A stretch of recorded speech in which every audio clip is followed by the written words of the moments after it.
Salutations à tous les passionnés de géopolitique et d'actualité militaire.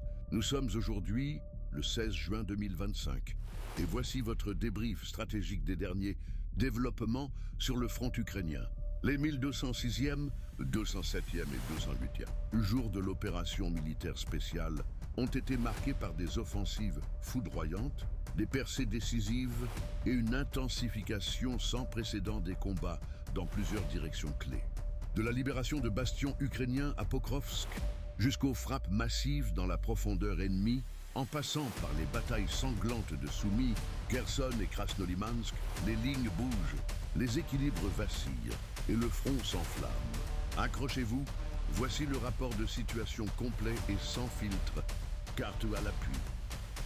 Rapport en date du 13 juin et en direction de Kherson, un affrontement de contre-batterie a lieu entre les deux rives. Les forces armées ukrainiennes ont lancé une frappe de missiles HIMARS sur la population civile de Brilevka. La chaufferie a été endommagée, mais heureusement, personne n'a été blessé. Dans le secteur de Zaporizhia, dans la région de Gouliaïpol, les forces armées russes sont entrées à Malinovka, prenant le contrôle des entrepôts du sud. Front d'Ugledar, l'initiative nous appartient. Les forces armées ukrainiennes ne parvenant pas à stabiliser la situation. L'armée russe perce la frontière avec la région de Dnipropetrovsk, dans 3 secteurs, le long des lignes Shevchenko-Vesole, Zaporizhia-Dachnoye et dans la région de Komar, dont la libération a été annoncée par le ministère de la Défense. Aujourd'hui, nos soldats ont pris ce dernier pôle, majeur de défense et de logistique des FAU. Depuis la libération de Vuhledar, l'armée russe a repoussé la ligne de front jusqu'à une profondeur d'environ 40 km. Et sur le front de Pokrovsk, de violents combats se déroulent dans la région d'Orekovo. Au nord du front, les unités avancées de l'armée russe ont consolidé leur position au centre de Novonikolaïevka. À l'ouest de Pokrovsk, nos militaires repoussent l'ennemi à l'est de Pechanoï. À l'est, l'armée russe élimine la poche d'Elizavetovski. Des unités d'assaut attaquent dans la région de Myrolyubovka, à Myrny et à Malinovka. De plus, progressant au nord-ouest de Shevchenko-Proïn, nos soldats ont occupé Koptevo, ce qui a également été rapporté par le ministère de la Défense. À l'ouest de Toretsk, les unités russes défrichent les zones forestières au sud de Yablonovka. Nos forces n'ont pas encore réussi à prendre pied à Alexandro-Kalinovo. Des succès sont enregistrés au nord de Romanovka. Le mouvement de nos forces dans cette direction crée les conditions pour encercler la garnison ennemie de Shcherbinovka.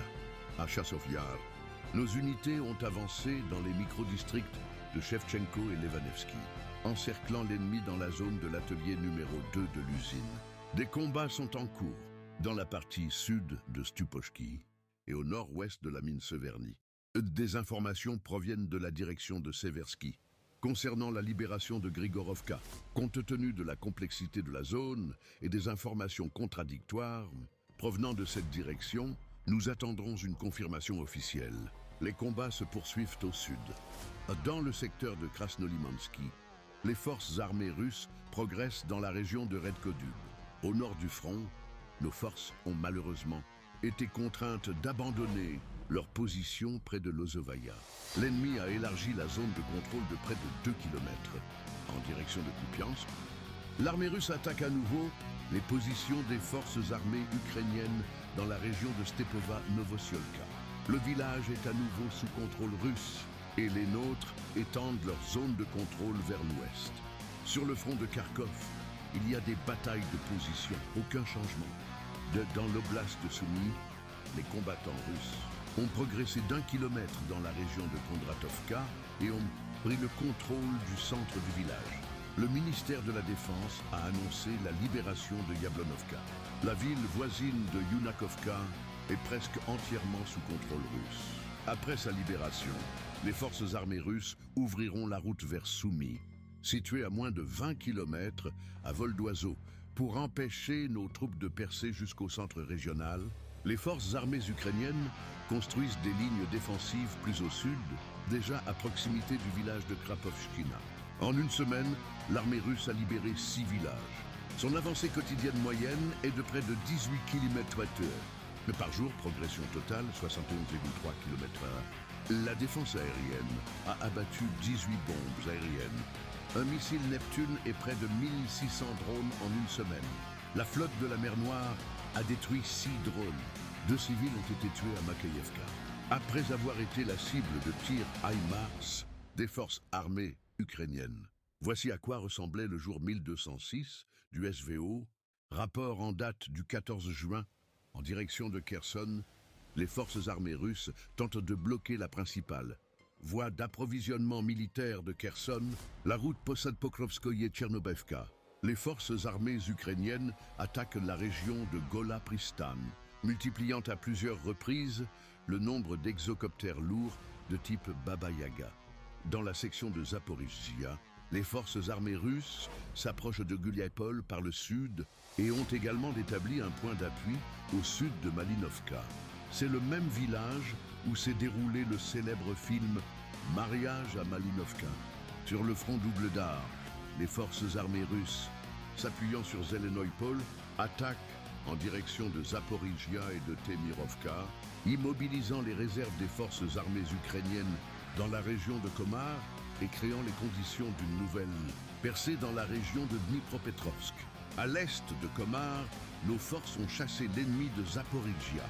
Plus loin, nos forces atteindront la zone du village de Tolstoï et couperont l'approvisionnement nord du groupe des forces armées ukrainiennes à Podubnoye et Myrny que nos forces approchent par le sud, depuis Komar. Plus au nord, le long du front, le ministère de la Défense a confirmé la libération de Zelenikout, un village situé à 4 km à l'ouest de Bogatyr libéré et à 3 km à l'est de la frontière avec la région de Dnipropetrovsk. Dans le même temps, les unités ukrainiennes dans la région d'Orekovo-Novukraïnka-Andreevka pourraient bien rester encerclées opérationnellement. En direction de Pokrovsk, l'armée russe a étendu son contrôle dans la région de Kotliarovka de 1,5 km et avance sur Muravka. Au nord de Novosergueyevka, une zone fortifiée ennemie a été détruite. Et à l'ouest d'Oudachny, nos soldats tentent d'atteindre la frontière de la région de Dnipropetrovsk. Pour tenter d'arrêter l'avancée des forces armées russes, le commandement des forces armées ukrainiennes renforce la défense à Novopavlovka, où les forces armées ukrainiennes quittent les villages que nous avons libérés. L'armée russe va probablement accroître la pression sur l'ennemi dans la région d'Orekovo, Orekhovaya Palka, Filia, afin d'encercler Novopavlovka par le nord.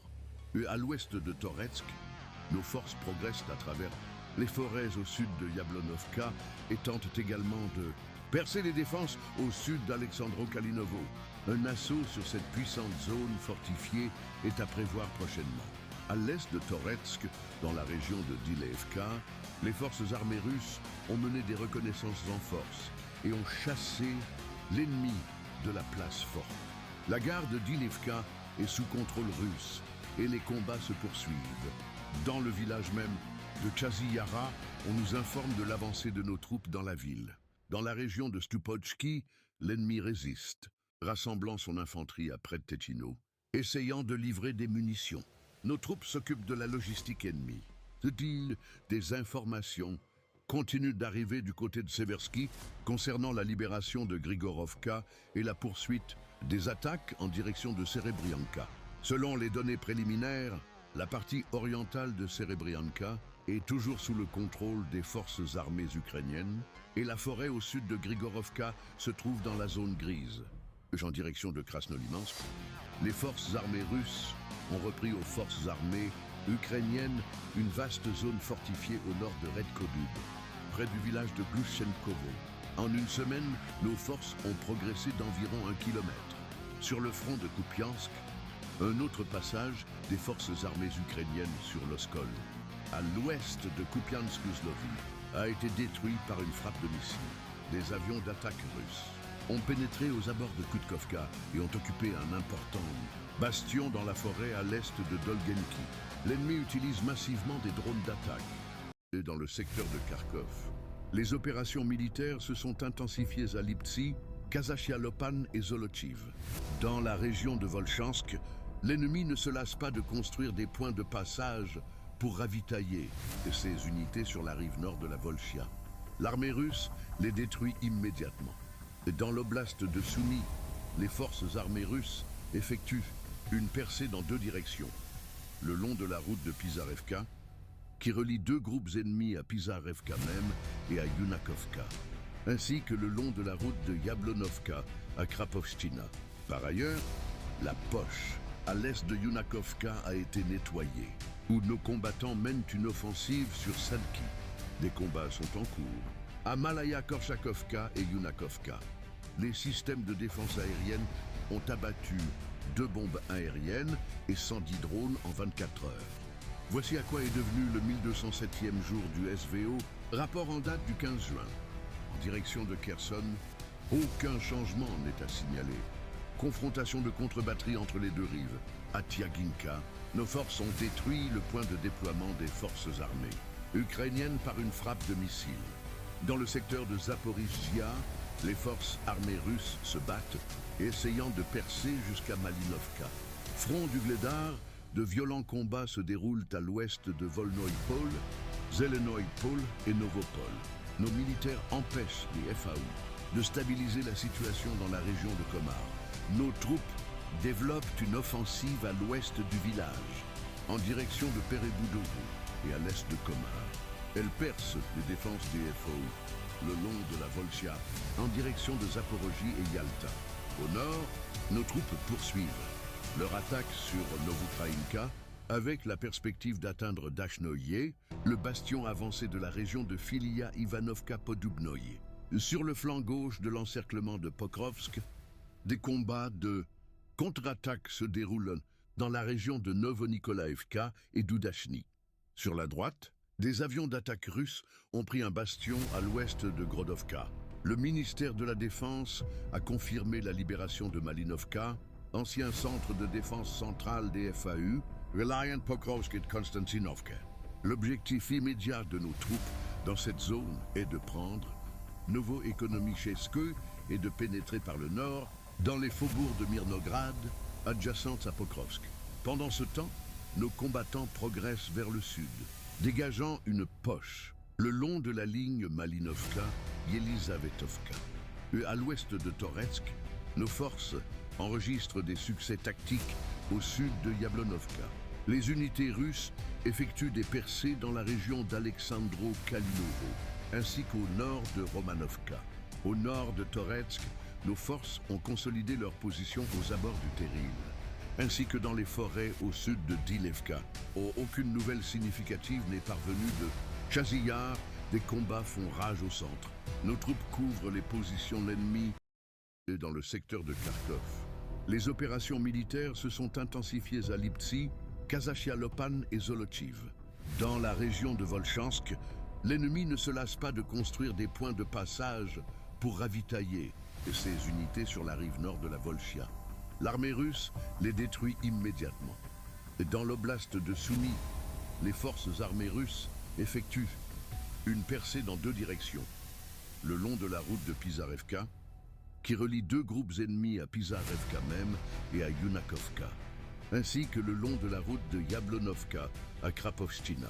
Par ailleurs, la poche à l'est de Yunakovka a été nettoyée, où nos combattants mènent une offensive sur Sadki.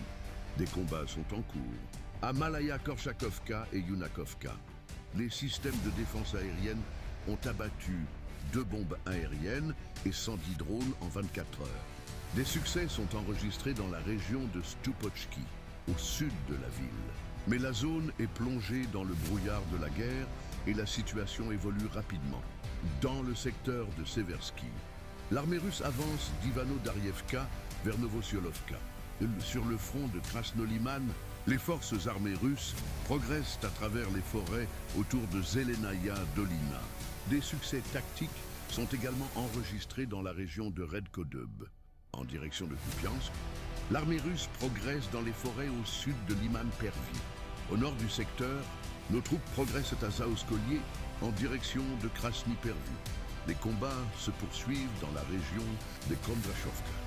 Des batailles de position ont lieu sur le front de Kharkov, à la frontière des régions de Soumy et de Koursk, dans la région de Tyotkino. L'ennemi attaque sans succès de plusieurs côtés. Depuis plus d'un mois, nos troupes assurent une défense héroïque, dans des conditions extrêmement difficiles. De violents combats se déroulent dans la région de Soumy. Parallèlement, selon les dernières informations, nos soldats combattent à Malaya Korchakovka, s'efforçant d'atteindre Pizarevka. À Yunakovka, des combats font rage dans la périphérie sud. La défense aérienne russe a abattu 2 bombes aériennes et 128 drones en 24 heures. Des drones ennemis ont attaqué un poste de contrôle d'une usine automobile à Yelabuga. Au Tatarstan, une personne a été tuée et 13 autres blessés.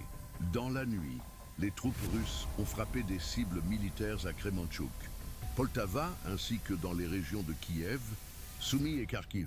Cette fois, les frappes ont visé la raffinerie de pétrole de Kremenchuk, des dépôts de munitions, des zones d'entraînement des forces, armées ukrainiennes et des infrastructures, aérodromes.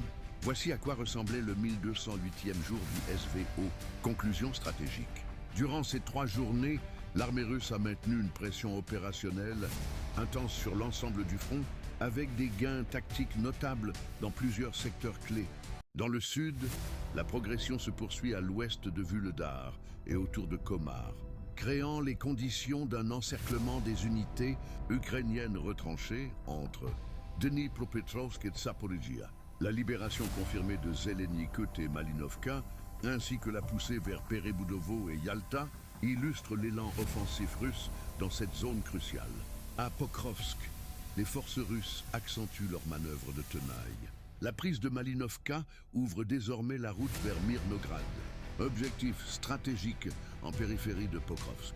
Dans le Donbass, les combats restent féroces autour de Toretsk, Chassovyar et Dileevka, avec des percées dans les forêts et zones fortifiées. L'étau se resserre progressivement sur les garnisons ukrainiennes. Au nord, les avancées dans l'oblast de Soumy, notamment autour de Yablonovka, Malaya Korchakovka et Yunakovka, rapprochent les troupes russes de Soumyville. Une brèche potentielle dans la défense ukrainienne y est en cours d'exploitation. Enfin, les frappes de précision, notamment sur les infrastructures de Kremenchuk, Poltava et Kiev, ont visé des cibles logistiques, énergétiques et de commandement. Parallèlement, la défense aérienne russe a abattu près de 240 drones en 48 heures, témoignant d'une activité hostile intense dans les airs. Bilan. La dynamique opérationnelle est clairement en faveur des forces russes, avec une progression territoriale constante et des objectifs stratégiques qui se précisent, notamment à l'approche des grandes villes comme Pokrovsk et Soumy. L'ennemi, bien qu'encore actif, montre des signes de désorganisation et de perte de terrain sur plusieurs axes. Le front reste néanmoins volatile et les prochains jours s'annoncent décisifs.